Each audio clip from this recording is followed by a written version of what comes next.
If, on a cold winter's night in medieval Europe, you heard a howl echoing from the forest, what would you think?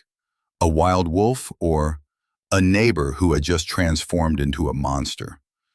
Try to imagine you are living in a small village, amidst dense, dark forests. The people around you believe that on the night of the full moon, there are shapeshifters, half human, half wolf, who roam and hunt, leaving behind horrifyingly mangled corpses. Rumors, fear, and even resentment spread everywhere, causing every suspicious glance to potentially turn into an accusation. But what caused an entire continent to be plunged into this obsession? Why could ordinary people be dragged to court, stand before a judge, and be convicted of being werewolves? These monster hunting trials were not just fiction from Grimm's fairy tales, but a harsh part of history, where fear and superstition could decide a person's fate. I still wonder, if I had lived in that era, would I have dared to go out on a full moon night? Or would I fear that I myself could one day be accused, just because of a strange scar or an unusual look? So today, let's embark on this chilling journey to discover the truth behind the werewolf hunting trials in European history. Medieval and early modern Europe was fertile ground for supernatural fears. It was a society shrouded in the darkness of war, disease, famine, and the strict control of the church. When the Black Death plague swept through, when crop failures caused thousands to starve, the populace needed an explanation. And that explanation was often not based on science, but on superstition and religion. In that worldview, all misfortunes could be attributed to the devil or his servants. The werewolf, along with the witch, became the embodiment of evil. According to popular belief, werewolves were those who had signed a pact with the devil, thereby gaining the ability to transform into wolves to satisfy their beastly urges, from killing livestock to murdering people.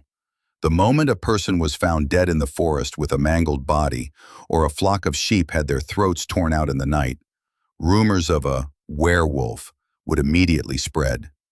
These stories were not just passed down through folklore. They were also reinforced by legal and religious texts. In many regions, laws permitted the trial and burning alive of those accused of being werewolves, similar to the witch hunts. Fear became a tool for the government and the courts, because when the crowd needed a scapegoat, these trials met that very demand. Documents from the 16th to 17th centuries record a series of trials in France, Germany, and Switzerland, where ordinary peasants were accused of transforming into wolves. In many cases, confessions were extracted under brutal torture, and so the werewolf legend gradually stepped from folklore into reality, becoming a part of the collective obsession in European history. In the records of the 16th and 17th centuries, the image of the werewolf was not just a myth, but had fully entered the chronicles as a terrifying entity. One of the most famous cases occurred in France in 1521, when two peasants named Pierre Burgot and Michel Verdun were convicted of being werewolves. The story began with mangled corpses found in the forest in the Poligny region. When arrested, both confessed, under torture, that they had signed a pact with the devil, been given a magical ointment to transform into wolves, and then roamed about killing children. Their confession horrified the villagers, and both were burned at the stake. But that was not an isolated case. In the 16th century Germany, the most famous case was that of Peter Stump, known locally as the Werewolf of Bedburg. Stump was accused of killing and eating many people, including his own son. When arrested in 1589, he confessed to using a magical belt to turn himself into a wolf. Although historians today believe Stump may have just been a murderer embellished with supernatural elements, at that time, the image of the cannibalistic werewolf was deeply ingrained in the public's mind. His death at the stake was seen as proof that the devil truly existed. What's frightening is that these cases were often not based on scientific evidence. A rumor, a missing child, or a corpse mangled by wild wolves was enough to ignite a wave of accusations. The accused could be anyone: a loner, someone with a strange scar, or even just someone with unusual behavior. Once accused, the chances of survival were almost zero. The werewolf trials were also highly theatrical. Eligers would gather to hear the judge read out the gruesome charges and witness the bloody confessions.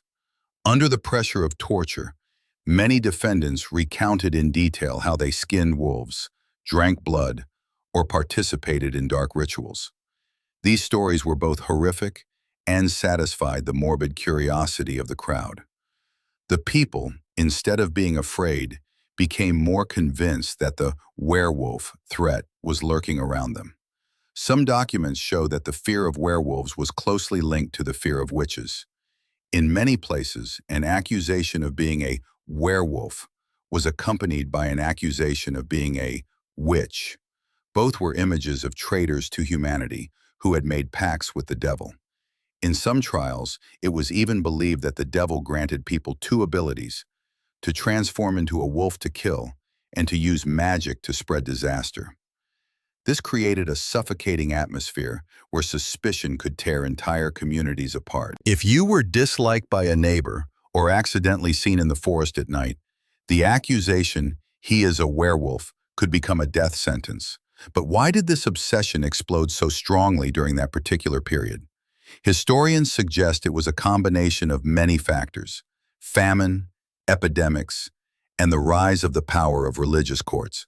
When society needed an explanation for tragedy, they often chose to blame something inhuman. The werewolf thus became a symbol of evil, as well as a reflection of collective fear. If we reread the court records, we see the line between reality and imagination was blurred.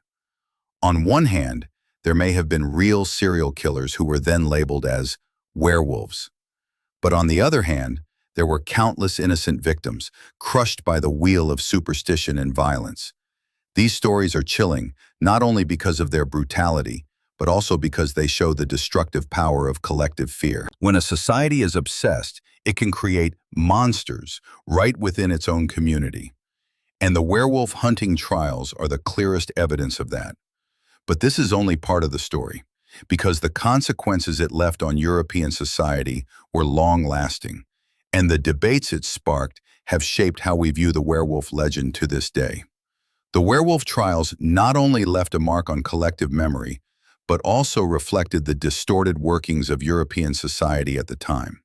When fear was elevated to the level of law, it created a deadly spiral from which the innocent could hardly escape. First and foremost, these trials increased division within communities. Neighbors looked at each other with suspicious eyes, ready to turn rumors into evidence. Loners, those living on the fringes of society, or anyone with physical deformities, became easy targets. The already fragile rural solidarity was further torn apart by these public trials. The werewolf obsession turned villages into places full of distrust, where anyone could be a culprit.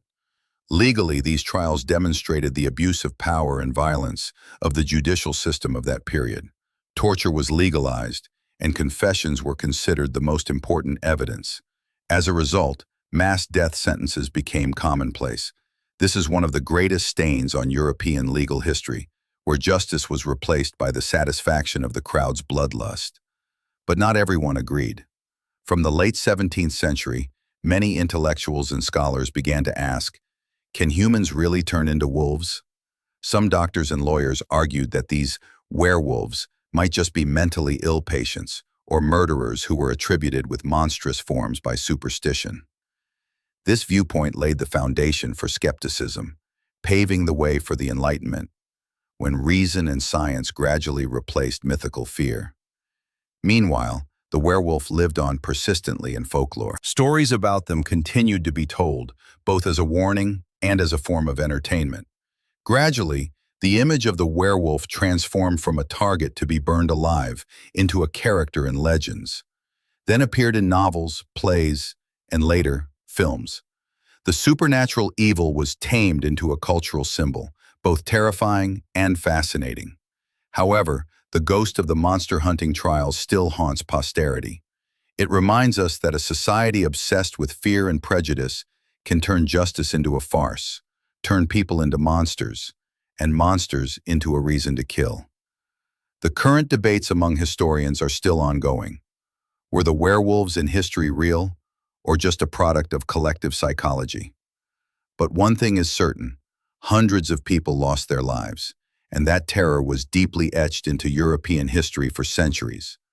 Today, when we hear the word werewolf, we often think of Hollywood horror movies, of half-human, half-beast characters in popular culture. But behind that is a dark truth. Hundreds, perhaps thousands, of innocent people were burned alive, simply because their communities needed a monster to blame for their misfortunes. What's frightening is that this spiral does not only belong to the past. Modern society, despite its advancements in science and technology, sometimes falls into the same trap, that of collective fear. When a pandemic breaks out, when there is an economic crisis or social conflict, people still often seek a scapegoat. Yesterday it was werewolves, and today it could be a minority group, a community that is stigmatized and blamed. Looking back at the monster hunting trials, we see a reflection. When fear triumphs over reason, people easily turn each other into monsters. And at that moment, justice, truth, and compassion become the abandoned ones. So, the next time you watch a werewolf movie, remember that behind the entertaining facade are the unjust screams that once echoed through medieval Europe. And ask yourself, have we truly escaped the monster hunting trials of our own era? Thank you for watching. If you found this video fascinating, don't forget to like, comment, and subscribe to explore more chilling mysteries of history with me.